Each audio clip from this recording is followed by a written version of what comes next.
just about 10 miles from where we are right now in Los Angeles, in the city of Compton, a provocative lawsuit is playing out over just what constitutes a disability and who is responsible for treating it. Its outcome could have implications nationwide. Some of the strongest legislation born out of the civil rights movement expanded employment, housing, and transportation protections for people with, quote, mental and physical disabilities. In 1973, Section 504 of the Rehabilitation Act prohibited federally funded services from discriminating against people with disabilities. And in 1990, the Americans with Disability Act went even further, mandating that people with disabilities have access to all public services. Together, these laws provide the foundation for equal access to education for children with disabilities, requiring schools to remove any barriers to learning. Now, a new lawsuit could expand these protections even further, fundamentally changing the way the system deals with common behavior and academic issues. In Compton, California, 5 students and 3 teachers filed a class action suit against the city's school district, insisting that complex trauma be recognized under federal law as a disability that the district provide the necessary accommodations for.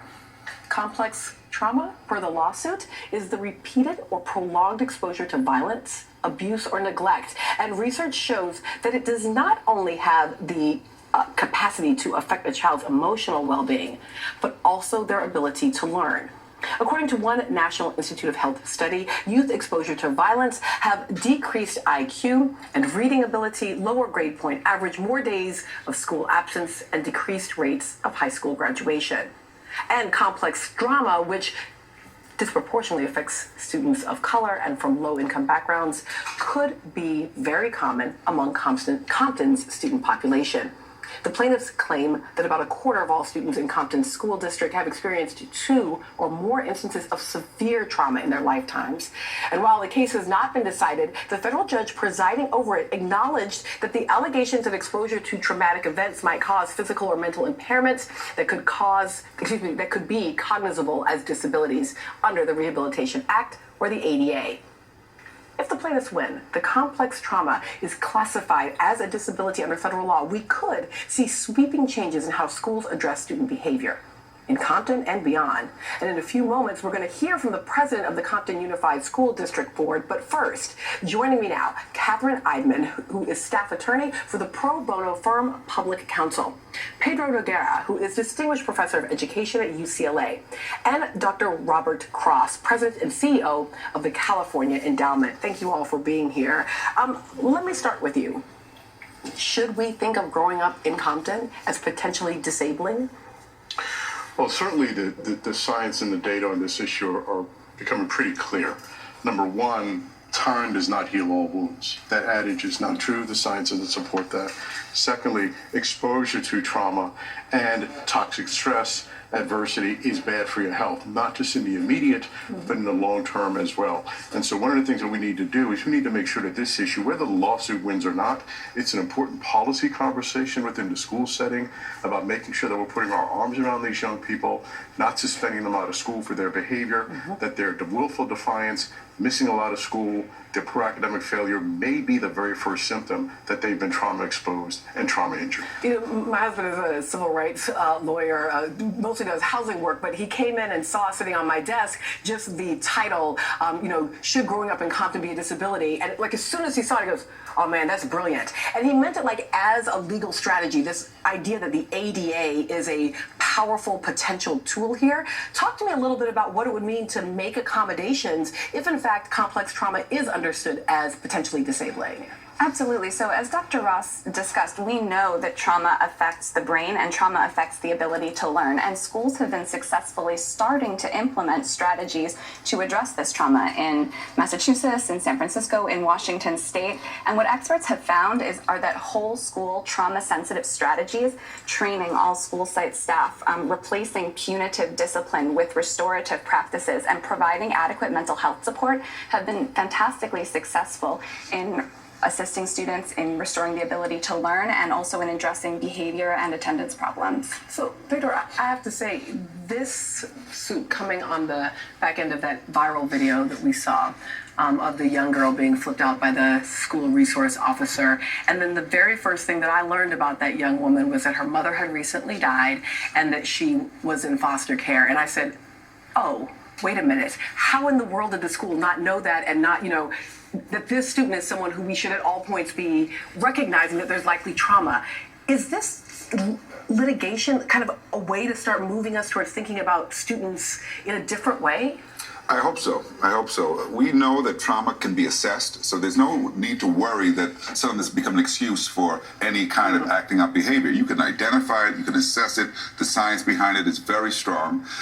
We know that many communities have higher rates of trauma, even than our returning veterans. And we've recognized trauma amongst veterans for a long time as a disabling condition.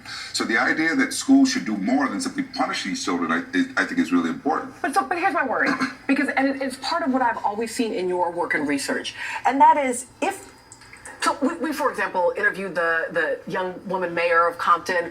She talked about Compton, this was quite some time ago, she talked about Compton really from a kind of asset-based model of understanding the town. I know that you talk about young people that way, and I guess part of what I worry about is that it becomes stigmatizing. We already know that zip codes determine life outcomes in all of these ways. Does this kind of discourse then further stigmatize young people? Well, I don't think it's to blame Compton for Compton's problems. It's an American problem.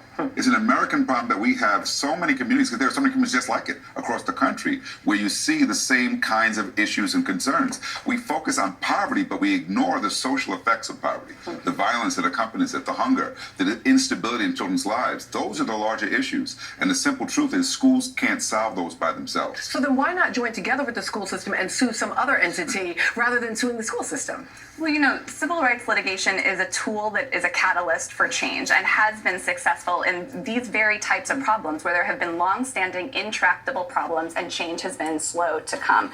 The practices in schools have not caught up with the science behind what we know, the reasons that we know are affecting the children, and we hope that this lawsuit can be part of the national movement for change in changing how we address trauma in schools. So on the one hand, I hear you about sort of rethinking the young people, but I also want to think a little bit about the realities of the classrooms themselves and how an imposition of addressing this in our public schools that are under-resourced, that are trying to race to the top or not leave any kids behind or test them all every 5 minutes. Like, what are the realistic possibilities of an implementation of a kind of wraparound strategy in what public schools look like today? Yeah, well, there are 2 points to make. Number one, as Catherine mentioned, there are school districts who are on top of this. There are principals and schools that are beginning to implement restorative justice practices, social emotional health and well-being being assessed and supported. Even a school district in San Francisco that is using transcendental meditation and quiet time to make sure that the kids and the teachers have the kind of resiliency supports they need. Is that a well-resourced school, or is it a school operating in poverty? It's a public school district in San Francisco. It's not Beverly Hills. It may not be Compton. It's probably somewhere in the middle, but it does work. But also, back to Pedro's point, this is profoundly structural. This is not an accident, right? And it's not just about Compton. You talked about justice reform. We had the crack cocaine epidemic. We had 3 strikes and you're out. We had zero tolerance in schools. So zero tolerance in schools, which was allegedly zero tolerance for the behavior, has fundamentally turned out to be, for Black and brown kids, and especially boys, as Pedro knows, zero tolerance for the child. And these this is where the track record begins, the portal to the school to prison pipeline. When schools suspend these kids, when they push these kids away, when the kids get disengaged, when they drop out of school, a black boy in California who drops out of high school has an 80% chance of going to jail. And so we've got to stop it with a prevention strategy, not a punishment strategy. And we think that's what the lawsuit is going to at least raise the conversation level about. Yeah, let me just say, I'm down with the boys. I also don't want us to miss the girls on this, because I think sometimes the trauma questions that we ask, we recognize them. In boys, we talk about the violence they might see, but don't often, for example, talk about sexual assault and violence that young girls may experience. And now we have the new data about sexual assault to prison pipeline. So just not the boys less. 6 girls. That's right. Not the boys less, just the girls more, as Anna Julia Cooper would say. Thank you to Catherine Eidman and to Dr. Robert Ross. Pedro's going to stick around, because up next, we're going to bring in the other side of this, the president of the Compton School Board of Trustees.